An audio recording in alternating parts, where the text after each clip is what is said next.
Hello everybody and welcome to a certain scientific Railgun T episode 20 anime review.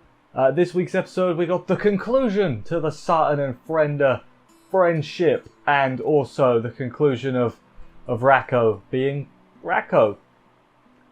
I don't have much else to add on that.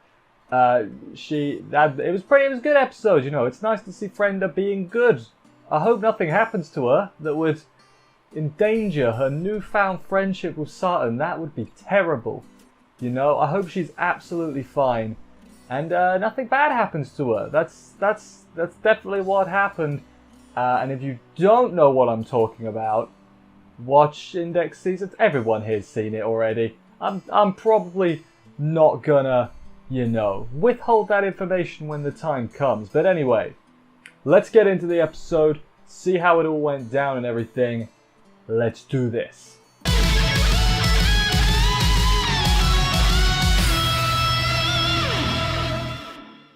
We pick up immediately where we left off, with Frenda getting sniped by a mysterious assailant, which as we know is Rakko, obviously. She, fair play to her, immediately snaps into it, gets Saturn and herself behind cover and is like, okay, what's going on? I'm gonna call help. Her phone gets sniped. That's not good. You need that and everything. More Rakko being great, deducing where they're going by the footprints that aren't real footprints. They're like smell-o-vision. Although she drinks the blood, so it's like blood-o-vision footprints. I don't know what to call them. When they're in the crowd, Frenda got shot again because her plan was, hey, we're in a crowd. No one will be so stupid as to shoot into the middle of a crowd. However, it's not like she's just carrying a sniper rifle, we find out. She's got a sniper arm. Well, it's not her arm, but it's like attached to her arm. It's kind of cool. I would imagine in actuality the recoil will blow your arm off, but I'm not a gun expert, so maybe I'm wrong there. But that's just kind of what I reckon would happen. And then we get more running and Frenda deducing, because there's two types of hunters, the wabam you're dead kind and the wabam you're suffering kind. And she's deduced that Rakko is the baboom you're suffering kind, which is, hey, fair enough. Frenda says she's like that too, and I'm like, Frenda, I don't think I've ever seen you hunt anyone. Like, no. Like, I'd love an item series where it's just them doing things and being all brutal murdery. That would be cool. There's enough room for a million more spin-offs. Just do it. Why not? So then now their plan is, okay, if we follow along with Rakko's plan, I guess, you know, she's leading us around and going to take shots in my legs every so often. If we deviate from that, she's probably just going to headshot me. So let's not do that. So let's play along for now so that we don't get O-code. O-code? We'll go with O-code. Frenda had a good plan. Got this random guy who she thought was the assailant. Kneed him right in the face and then stepped on his balls a lot. And she was wearing like heels. Like that would really hurt. Feel really bad for that guy. There's a good doctor in Academy City though, so he may still be able to have children by the end of this. So, come on that guy. And then when suddenly she spreads glue on the floor, which is important because Rakko avoids it because she's got smell-o-blood-o-vision. I don't know what to call it. Then, out of nowhere, bloody Komoe Sensei and Himagami, they're there, and then there's the arsehole golf club guy who just barges past them, being all rude. But then he falls in the glue and rips his trousers, because I guess it was super duper glue, which is like super glue, but better. And they're like, oh, that could have happened to us, you know. Arsehole golf guy, fair enough. There's plush traps around, plushy explosive traps that Rakko sees, because she's just good at deducing things, I guess. And then Frenda gets sniped through the ear and has half her ear blown off. Assuming she got that reattached because Academy City is magic. We then go to the other two from school, Gokusai and the other one, whose name I actually wrote down, Yobo, the dude with the headgear, him. They're talking and like, she better not revert to her bad habits again, and wouldn't you know it, kind of does. Whether the making them suffer thing was the bad habits, or, you know, this bit that come up next. Frenda checks for a transmitter on Saturn because she can't figure out that it's just, hey, hunting instincts that's doing it. Frenda's a bit lost here, doesn't quite know what to do. Rakko's like, alright, I've had my fun, time to put you out your misery, and is about to snipe them when she sees her classmates right next, like they're like, oh, they're the ones that were going to invite me to hang out, I guess I'll wait here and they'll say hello to me. But they don't, because She's an assassin and she blends into the background perfectly. It's training. It's deliberate. It's not just because she's unnoticeable. I don't know how. Like, even like you can say, okay, yeah, she's hiding her presence. Look at the shot and tell me, like, you'd have to be thick not to see her, because damn, I think she stands out. Maybe I'm not an assassin. I don't know the science behind it. So who can say really? But yeah, she gets all annoyed because of this, obviously, and then she notices, oh wait, they've got away because I got distracted. And it's like, no, Rakko, you idiot, Rakko. Frenda is like, alright, we have to split up, because they're most likely to go after Sartan. That's the best way to save myself here. But she doesn't want to because friends. She says like she's willing to do it, but really, the bond, the friendship. But then Sartan's like, I got this, we need to split up because they're going to go after me. And Frenda's like, don't be an idiot, you'll die, you know, basically. And Sartan's like, hey, it's cool, we're friends, I'll do this. And then Frenda's like, okay then. Alright, you want to be a decoy so badly, you can be my goddamn decoy and you're gonna like it. And does she like it? That's a matter for debate. Sartan is released into the crowd with, well, we'll get to what with in a minute. She's walking directly towards Rakko, which is quite amazing when you consider they don't know it's her, you know, that they're after. This sort of countered her tracking, because I guess because she doubled back, like, the bit. So, like, it's like that. I guess the stuff before she spotted her again is like erased. She doesn't know what she did there, I guess. It's sort of how I look at it. Rakko knows it's a decoy because she's not stupid, right? She reckons, oh, okay, it's going to be whoever reacts to her is they're going after. So I'm just not going to react to her. Fair enough. Then Rakko spots her and she's like, oh, I see now. In fact, what she's done is she's sent Sartan out with a bunch of doll bombs. You know, and Sartan drops one. They're time bombs, I guess. She drops one. Rakko is like, oh crap, explosive. Dives behind cover. However, right, Jean, I thought this was really clever. Like, she dropped it, but when you think about it, it's just a girl who's dropped a doll. Because Rakko reacted so viciously, they knew that she knew that it was a bomb. Even though it wasn't a bomb, this one, I guess it was a dummy bomb. But you get what I'm saying. So then Frenda finds her, drop kicks her right in the face. Like, all the, you know, bystanders were like, what the hell's going on? You know, crazy. And then there's a big old fight started. And then, you know, good stuff there. Everybody starts, well, no, they don't panic for a while. They stood there for a good few seconds like, whoa, look at this. This is cool, man. Why is everything exploding? And why is my phone just blown up? That's not cool. Why are you doing that? Eventually, the crowd realizes, oh, bullets, that's pretty bad. And they all run away, as you do, including Sartan, so she's safe. We get a little flashback where Sartan says, hey, I bought a lot of mackerel, so you're goddamn gonna help me eat it, Frenda. And that happens. More fighting with explosives and everything. They're not Sartan, the other one. Frenda's arm is busted, so she can't throw properly, so she gets knocked down. Good stuff there. However, it was all an elaborate ruse because she planted explosive dolls everywhere, which she then does and makes a big old smoke screen. I guess there was something in the smoke, or it was a special type of bomb, because Rakko gets a bit all queasy from it. But then she's like, idiot, there's a window there. I can breathe using the window, which is, you know, true. So she goes near the window. However, no, Frenda is not an idiot. She has a breathing device, I don't know what you'd call it, like a snorkeler, but for smoke. A smoke snorkeler. I don't know what you'd call it.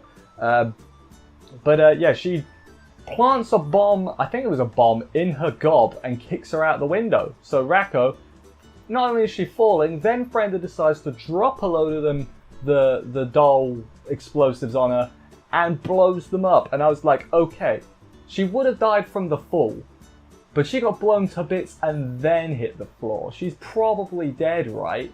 Who can say? Well, I mean, if you watch the rest of the episode, everyone can say. But what I'm saying is, who can say whether she was dead at this exact... Well, I mean, she would have been dead if it weren't for Matey Boy. But hey, Frenda wins is the gist of it. Nice to see Frenda win a fight. Is it the first fight we've seen her win? Hamazura doesn't count, just for the record. Her bickering with Hamazura and calling him names, that doesn't count as a win, because he's Hamazura. And, you know, he does win. But at that point, he didn't win. You get what I'm saying? Frenda won. Hooray. We then jump to Satan just getting out of questioning from anti-skill. She's going to have bodyguards, basically. Like, well, you've got to stay in this facility. You'll be guarded 24/7. Like a flipping VIP, Satan. You got lucky. Has no idea why she was targeted. Like, I mean, to be fair, they were completely the wrong idea, but that's not the point. She learns from Ueharu that, hey, no bodies were found at the scene, so Frenda's probably alive, is the gist of it. She's all happy about it. And then later on, she's just waiting on her phone, waiting for a text from Frenda, and she gets one. Hooray! Frenda basically says, next week I'll come over and we'll have dinner. And I'm just like, if I've got my timeline right, yeah, I don't, no, I don't think so. Then we go to school. It's a meeting. School, the group, not the learning establishment. Although I guess you could learn things from Kakane and the crew, so who could really say?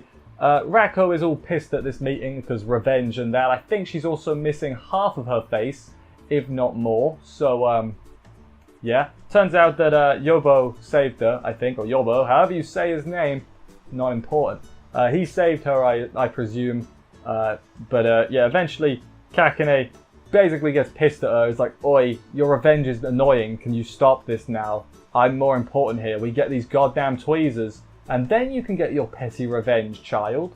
And then I think she also is sort of delusional because she thinks her and Frenda are friends because they had a fight to the death. And she was like, that's what friendship is, right? And the other three are sort of looking at her like, what are you saying? Also, Yobo, I guess, got beaten up by Kakane once because when Kakane gets scary, he goes and pukes in the corner. Don't know what's up about that. They should make a school series. Oh, they are making a school series. Never mind. I forgot Dark Matter is a series. I should watch that, read that. I haven't read. I think I said last week. I haven't read that yet, so there's not much of it. So I'd probably do it in an afternoon quite easily. But I'm not going to yet because I'll forget basically. Then we get back. She goes off in a huff. There's Rakko, and then the other two are like, "Yeah, let's get rid of her." And I'm like, "Oh, okay, so that's not well. I mean, that's not while she's in Battle Royale because they get that other dude, Stephanie Gorgeous Palace's friend. That is her real name, yes." Instead, so she was gone by then. So I guess Kakane dealt with her like he said he was going. Oh man, I like Rakko. She was cool. Damn it, Kakane. You deserve what you got. You deserve it. Anyway, that's not everything. Also, basically this last bit, it's the lead up to the Battle Royale arc. They're like, yes, now we can get the tweezers. For some reason in my head, I had Kakane using all the things. And like having completely irrelevant dreams and getting really pissed off by it. I think I just imagined that in my head, unless that was a thing that got cut. But I think I just imagined it. But it would have been funny, although Kakane doesn't really do funny, although there was the bit way earlier on. Anyway, not quite the end yet. There's a little bit at the end which doesn't really, warrant a bit on its own because, hey, it's pretty obvious what happened. It's dinner day. I guess we're a week later now. It's dinner day. Satan is waiting on Frenda. She's been ignoring her text messages. How rude, Frenda. You're gonna tear this friendship apart. Like, this can't be a half and half relationship, Frenda. It's gotta be full. You gotta be all in. You gotta put your whole body forward into doing this. I can't think of any more, but basically the gist of it is, this is probably after Battle Royale, and we all know what happens to Frenda. She should have quit while she was ahead, although she was more than ahead. She was, all of her. I tell you, man, I should have thought of these puns beforehand, but what can you do? What can you do? Poor Frenda. I'll be honest, though, this bit actually got me a little bit, when it was like, Satan was like, oh, why is she not answering? I was like, oh man. Like, why? Frenda didn't need... Frenda deserved better, is basically what I'm saying here.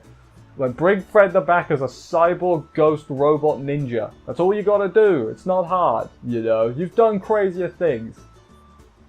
I'm joshing, obviously. Joshing is joking, by the way, in case you didn't know. I probably should save that. Anyway, yeah, that was the end of the episode. I guess what we're saying is, poor Satan, poor Frenda, poor everyone. Except, did we say poor Rakko as well? Poor Rakko. She deserved better too. God damn, that's the thing when you got a million characters. You don't feel too bad when they just mysteriously don't make any more appearances, Crazy. Anyway, what was my favourite part of the episode? That's the question we're going to answer right now. So my favourite part, it's you know, an event. It's the fight basically between Frenda and what's her name, Rakko. But it's not just because, oh, it's a cool fight, it's well animated. No, it's also because we see throughout this episode, but in the fight especially, we see Frenda be very capable. Like, obviously she held her own against Misako way back in the day, and you know, we know she's probably good. But a lot of the time we see her, she's not the most serious person. She's often a joke, or a, you know, she isn't shown to be super capable. Like, she's like, yeah, she can do things, but at the same time she also gets bonked on the head by Mugino for minor transgressions. So, you know, it's nice to see her full on, like, I'm being awesome here. And then in Battle Royale, obviously, she gets stepped on by Kakane a few times, so, you know, that shouldn't do. And she bullied Hamazura, that too. Everyone bullies Hamazura. Poor Hamazura is the gist of it. But no, yeah, Frenda being awesome, got some good strategies. She nailed that drop kick, first of all, like picture perfect. Like, I'm impressed with that. But yeah, that was the end of the episode. I enjoyed it, but coming out of it, I was like, poor Frenda and Rakko, you know? Like, I know, yeah, they got a million characters, so it makes sense that some would mysteriously not make any more appearances. But damn it, man, you know, that's basically what I'm saying. Anyway, thank you everybody for watching this review. I hope you enjoyed it. If you did, please consider subscribing and stuff for more reviews. That would help me out a lot. I will see you next week for another episode of this. Take care, and bye, guys.